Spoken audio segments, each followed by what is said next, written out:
मध्ये खानापूर तालुक्यामध्ये ही जी म्हादाई रिव्हर आहे, नदी आहे, या नदीचं पाणी अनैसर्गिकपणे ते वळवायला लागले. कशासाठी? तर हुबळी धारवाडला औद्योगिकरण आणि हुबळी धारवाडच्या पिण्याच्या पाण्याच्या सोयीसाठी. आम्ही का द्यावं आमचं बेळगावचं पाणी? आमच्या हक्काचं ते पाणी आहे. आणि बरं, बेळगावला पण पाण्याचा कमतरता आहे. आमच्या शेतकऱ्यांना त्रास होतोय, आमच्या भगिनींना त्रास होतोय. पिण्याच्या पाण्यासाठी, शेतासाठी आमच्या भगिनींना आणि आमच्या शेतकऱ्यांना बेळगावचा त्रास होतोय.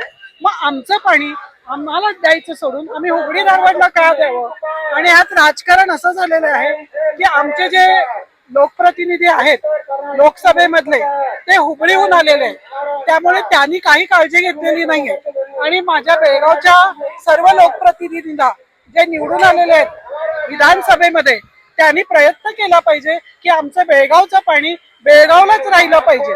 कारण ह्यामध्ये फक्त पिण्या पाणी वगैरे नाही, इतर प्राणी, पक्षी आणि पाण्याचा प्रवाह आणि जी आपली माती असते ती सुद्धा वाहून जाणार आहे.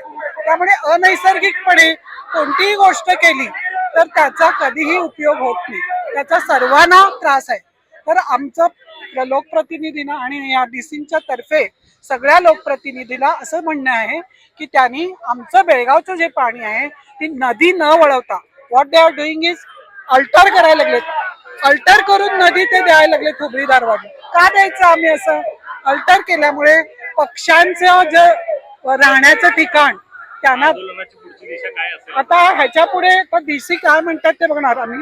आणि लोकप्रतिनिधींना पण आम्ही सांगणार आहे की त्यांनी जिथले जिथे आहे, म्हणजे इथले जे आमदार आहेत त्यांनी विधानसभेमध्ये आमच्यातर्फे आवाज उठवला पाहिजे. त्यासाठी त्यांना भेटणार आम्ही. आणि लोकसभेमध्ये जे खासदार आहेत, जरी ते हुबळीचे असले तरी आम्ही निवडून दिलेलं आहे. त्यामुळे त्यांनी आमचा हा प्राण्याचा प्रश्न किंवा म्हादाईचा प्रश्न सोडवण्यासाठी पुढाकार घेतला पाहिजे. काय म्हणाले? हो, कारण ते तिकडचे आहेत ना, म्हणून तरी आम्ही आता बेळगावच्या लोकांनी हे आंदोलन केलेलं आहे. त्यांना कळू दे की पुढच्या वेळी जर त्यांना पुन्हा निवडून यायचं असेल तर त्यांना बेळगावच्या लोकांचं ऐकावंच लागेल. हुबळी धारवाडचं ऐकून प्रत्येक गोष्ट असं वळवायला लागलेत. आमची विमानं, आमची रेल्वे, आमचं पाणी सगळं हुबळी धारवाडला जायला लागलंय. का आमच्यावर अन्याय करतात? आमच्या बेळगावच्या लोकांवरच का अन्याय केला जातोय? आणि ह्यासाठी आम्ही हा लढा करणारच पुढे. मी लालन प्रभू. निवडून दिले तेव्हा बेळगावच्या लोकांना समजलं होतं का नाही की बाहेरचे आहेत आणि